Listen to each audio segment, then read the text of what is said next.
Sa pagpapatuloy ng ating balitaan, paglikas at pag-iingat dahil sa minor tsunami bunsod ng 8.8 magnitude na lindol sa Russia, ipinag-uutos ng DILG sa mga coastal LGUs sa Region 7 sa bansa.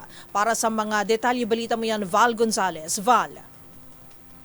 Maging alerto sa hindi pangkaraniwang mga pag-alon sa karagatan at lumayo sa dalampasigan.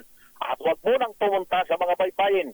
Ito miskare ng laman ng inilabas na advisory at babala ngayon ng Department of the Interior and Local Government ilang oras matapos ang 8.7 magnitude na lindol sa east coast ng Kamchatka sa bansang Russia.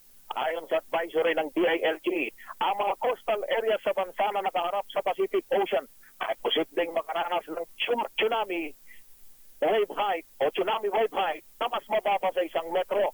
Ang mga probinsya na napatiwasan ay ang mga baybayin na kinabibilangan ng Batanes Group of Island, Cagayan, Isabela, Aurora, Albay, Sorsogon, Surigao del Norte at iba pang mga lugar sa Eastern Visayas at Mindanao.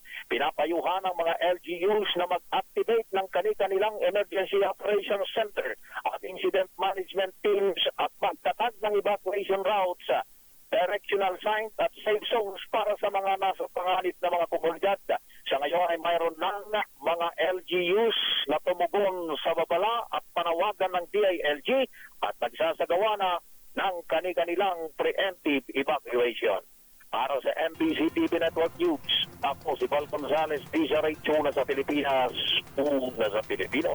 Maraming salamat, Val Gonzalez.